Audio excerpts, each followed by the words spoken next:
I want to talk to you about the idea of, as a man, as a father, as a husband, as someone who provides for others, as a business owner, providing for team members, being able to provide for people that we care about. And this is something that I struggled with that came to sort of an acute point in my journey. And I want to share just what led up to that and where that took me to, and explore some ideas around provision, being able to provide, not being able to provide, how that tied into my identity, how I work through that, and the type of faith that I needed to transcend that identity role into something much more powerful and bigger. I want to rewind back to 2013.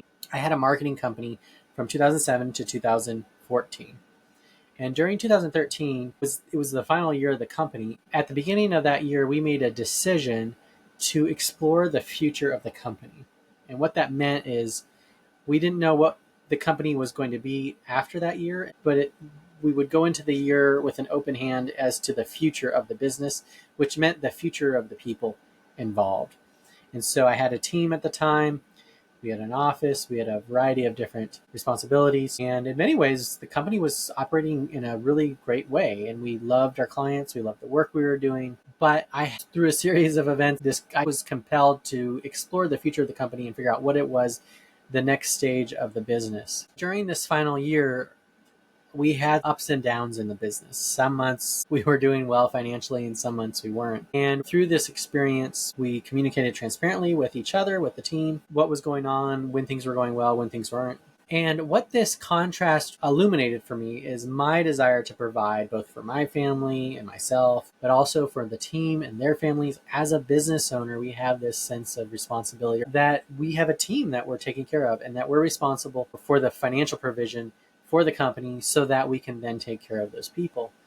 And so as a business owner, there's a sense of identity that we get from that role of a provision. And as a man, there's another layer as both a father and a husband to provide for my family. And when there are situations that we face, and in this case, in my business, when things were not going well financially in a particular month, I felt that burden to provide for them, but I was inadequate in being able to provide for them. And that was something that I struggle with. I'm failing as a person, as a leader. And in that direct sense, that was the case.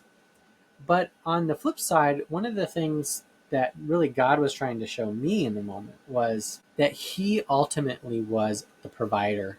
He ultimately is our provider. And I was able to unpack this idea between me providing and God providing, and me conflating my role as provider with God's role as provider. The reality is as a man, as a leader, as a business owner, we can get tied up in our identity where that's something that we need or that we have to be doing in order to feel good about ourselves, in order to feel a sense of purpose or significance, or to feel any sense of achievement. But as humans, we are both dependent people and we are decaying people. We are dying. We're getting older. We're getting weaker. Our mind isn't as sharp as it used to. Our body isn't as strong as it used to be. And that means our abilities to provide are going to diminish as we get older. We're going to be able to do less and less mentally, physically, and even spiritually as we get older. And we get to the point, like a child, like a baby, like an infant, where we are entirely and utterly dependent on other people. We come into that world utterly dependent, and we leave this world utterly dependent. And that's a picture of what it means to be human. That sense of helplessness, which is terrifying. And if you're like me, it creates a sense of dread. Like when we think about the types of things that can happen when we feel helpless, when those that have power, that abuse power, and it affects us in specific and direct ways or indirect ways, it can be very terrifying. And so as a man, as a leader, as a Christian, as a child of God, what I think God wants for me, what He wants for you, is a type of identity that transcends what I would consider temporary and fleeting aspects of the human life. For example, if my identity is tied in being strong or making a certain amount of money that pays my family expenses, if my identity is tied up in that, then if I lose that ability, if I lose that provision, if I lose that piece of my life, then I go into a very dark place. And that's a place God wants to take us sometimes. And it's a place that he uses to help us discover, one, how helpless and out of control we ultimately are as humans, and two, how powerful and amazing he is, how loving he is, and how much he provides for us. And it doesn't always look how we want it to, and things don't always look like butterflies and roses. Sometimes it looks like zombies and apocalypse. But God is trying to help us have an identity that's so grounded in him and his love and the community of God that when we enter into the zombie apocalypse, we are still grounded. We are still able to face those difficult things, those difficult challenges, those monsters that sometimes are in our side ourselves, and to be able to trust in him and continue to move forward when we are scared, when we do feel dread, when we feel helpless. So back to this idea of provision, God is ultimately the provider, and sometimes he uses me to provide for my family, my wife, my kids. For most of our family life, the financial provision has been on my shoulders. Sometimes it's been on my wife's shoulders, either in a large part or in a partial part. In a large portion of it, it's fallen on my shoulders. And that's something that gives me purpose, and I have an obligation and a duty to do that. But it also can be a form of identity where that becomes too much of who I am, and I put too much on my own shoulders. And so this idea of trusting God to provide allows me to let him do his work with other people, with people I'm in relationship with, or even people that are in community with us. It allows him to work on them in ways that may mean it's time for him to sideline me, either for a moment or a season, or even permanently. If an employee, worked for me in the company for a season, that's something, that provisional role was something that fell on me as a responsibility. But if they left or moved on, then that responsibility, changes to somebody else. And so going back to this experience, owning this business and then ultimately shutting it down in this final year of our company, so God was showing me that he's ultimately the provider, and that sometimes he uses me to provide for others. And ultimately what that does is it gives me a safety net, it gives me someone to trust, that when I am unable, it removes that burden, it removes that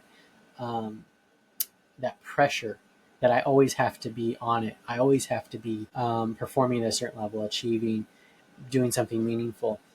It removes that burden and goes and gives that to God. It says, God, that's your place. And then sometimes you're going to use me. And sometimes I'm going to get sidelined. And sometimes you're not going to use me. And I have to be comfortable to be on the field and to be off the field and be able to play different roles as a player, as a coach. Perhaps it's just as an audience member in the stands cheering the game on or booing the opponent, but I'm playing a role. And so that's one of the things I want to just share with you, is just this idea that God is a provider. Sometimes he uses me to provide. My identity is based in something beyond my own ability to provide. And so when I am unable to provide, I have an identity, I have a value to God as a child of God, just because I am one of his creations. Because I am his child, I have value. And whether I provide or not does not remove my identity on whom I belong to. And that ultimately God will provide for others, even when I am unable to do so. And this also adds one other layer, which has to do with the idea of receiving help. As someone who has had a lot of pride and probably has tons more to discover, receiving help, accepting help can be a difficult thing. It illuminates my dependency. It illuminates how I can be out of control and helpless. And so by leaning into that dependency and allowing others to play a role, to share their life with me, to help me, it gives us both an opportunity to learn and grow and share with each other. And as someone who loves to help other people, for you or for me to receive that help enthusiastically and excitedly is just a wonderful opportunity and something that is life-giving. And sometimes we play a role of giving help, sometimes we play a role of receiving help, but we should do both enthusiastically. And that's really where God is trying to take us through that. Tell me what you think in the comments below. But that's a little bit of a sneak peek, or that's a little bit of an insight just into, my marketing company. I ended up shutting it down. I went through this experience of figuring out whether or not I was people's providers or God was their provider, that sometimes I would play that role. I'm Jason Scott Montoya. Thank you for watching.